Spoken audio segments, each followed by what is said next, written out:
Hello friend, welcome to my channel बेरोज़गार का ज्ञान। तो आज मैं लेकर आ गया हूँ पार्ट 3 और ये बिल्कुल ही इंपॉर्टेंट क्वेश्चन है। जितने भी मैं पार्ट 1, पार्ट 2, पार्ट 3 और जितने भी क्वेश्चन आएंगे सारे क्वेश्चन इंपॉर्टेंट है। और अगर कोई भी बच्चा स्टूडेंट सिविल सर्विस या बीपीएससी, यूपीएससी कोई भी इंपॉर्टेंट एग्ज़ाम्स के प्रिपरेशन कर रहे हैं तो उसके लिए काफ़ी हेल्पफुल होता है। ओके, ये ज़्यादा एसएससी में पूछा जाता है। ओके फ्रेंड, तो आज का प्रश्न स्टार्ट करते हैं। क्वेश्चन आ जाता है, अकबर के शासन में महाभारत का फारसी भाषा में अनुवाद किया गया था, वह किस नाम से जाना जाता है? तो option A Iqbalnama, option B Razmnama, option C Akbarnama, option D Sakinat ul Aliya. तो इसका सही आंसर है ऑप्शन बी रज़्मनामा। दोस्तों, महाभारत का फारसी नाम मुगल बादशाह अकबर के आदेश से बदायूनी, नकीब खां और अब्दुल कादिर ने रज़्मनामा नाम से किया था। तो दोस्तों, अगला क्वेश्चन आ जाता है, किस मुगल सम्राट ने सैयद भाइयों को गिराया? Option A Bahadur Shah, option B Rafi ud Daula, option C Shah Jahan द्वितीय, ऑप्शन डी मोहम्मद शाह। तो फ्रेंड, इसका सही उत्तर आ जाता है ऑप्शन डी मोहम्मद शाह। अगला क्वेश्चन है, निम्नलिखित में से कौन अंतिम मुगल सम्राट थे? ऑप्शन ए आलमगीर द्वितीय, ऑप्शन बी शाह आलम द्वितीय, ऑप्शन सी बहादुर शाह द्वितीय, ऑप्शन डी अकबर द्वितीय। तो इसका सही उत्तर आ जाता है ऑप्शन सी बहादुर शाह। बहादुर शाह जफर भारत में मुगल साम्राज्य के अंतिम शासक थे और ये उर्दू के बहुत बड़े शायर भी थे। अंग्रेज़ों से युद्ध के कारण हारने के बाद अंग्रेज़ों ने इनको बर्मा यानी म्यांमार भेज दिया और इनकी मृत्यु वहीं हो गई। अगला क्वेश्चन है, अकबर के शासनकाल में भू राजस्व सुधार के लिए कौन उत्तरदायी था?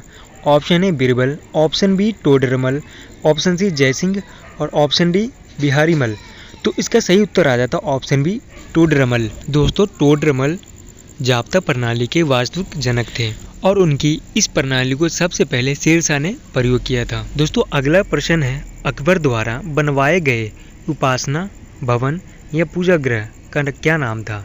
ऑप्शन ए दीवान खास, दीवान ए आम, ऑप्शन सी इबादत खाना और ऑप्शन डी बुलंद दरबार। तो इसका सही उत्तर आ जाता है ऑप्शन सी इबादत खाना। दोस्तों, इबादत खाना मतलब आराधना घर, यह फतेहपुर सीकरी में अकबर द्वारा बनाया गया एक मीटिंग रूम था और इसी को पूजा गृह या उपासना या भवन गृह के नाम से जाना जाता है।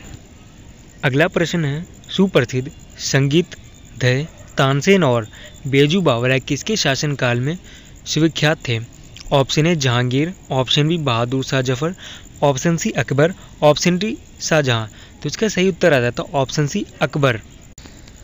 अगला प्रश्न है, रामचरितमानस के लेखक तुलसीदास किसके शासनकाल से संबंधित थे? Option A Chandragupta Vikramaditya, option B Wajid Ali Shah, option C Harshavardhan, option D Akbar. तो इसका सही उत्तर आ जाता है ऑप्शन डी अकबर के शासनकाल से संबंधित थे। दोस्तों, राम भक्ति शाखा के कवि तुलसीदास ने अकबर के शासनकाल में 1574 ईस्वी में रामचरितमानस की रचना की आरंभ की थी। ओके, अब हम नेक्स्ट क्वेश्चन पे आ जाते हैं। किस युद्ध में बाबर ने जिहाद का नारा दिया, तमगा नामक कर को समाप्त किया और युद्ध जीतने के उपरांत गाजी की उपाधि धारणा की? तो इसका ऑप्शन ए खानवा के युद्ध में, ऑप्शन बी घाघरा के युद्ध में, ऑप्शन सी पानीपत के प्रथम युद्ध में, ऑप्शन डी इनमें से कोई नहीं। तो इसका सही उत्तर आ जाता है ऑप्शन ए खानवा के युद्ध में। इस युद्ध में बाबर ने राणा सांगा के विरुद्ध जिहाद या धर्म युद्ध का नारा दिया था और इस युद्ध को जीतने के बाद बाबर ने गाजी की उपाधि धारण की और पानीपत के युद्ध के बाद बाबर द्वारा लड़े गए युद्ध में खानवा का युद्ध सबसे महत्वपूर्ण युद्ध था। अगला प्रश्न आता है, मुबाइना नामक पद शैली के जन्मदाता बाबर ने अपनी आत्मकथा तुजू के बाबरी किस भाषा में लिखी थी? इसका ऑप्शन ए है फारसी में, ऑप्शन बी उर्दू में, ऑप्शन सी तुर्की में, ऑप्शन डी अरबी में।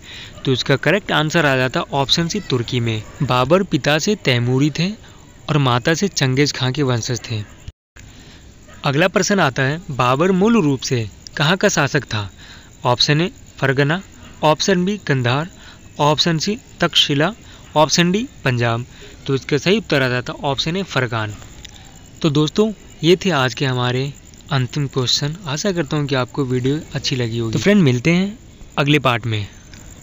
जितने भी क्वेश्चन आएंगे सारे क्वेश्चन इंपॉर्टेंट है सभी एग्जामों के लिए, तो प्लीज़ सही से इसको देखें या लिख भी लिया करें, नोट्स बना लें तो काफ़ी बेटर और हेल्पफुल हो जाएगा।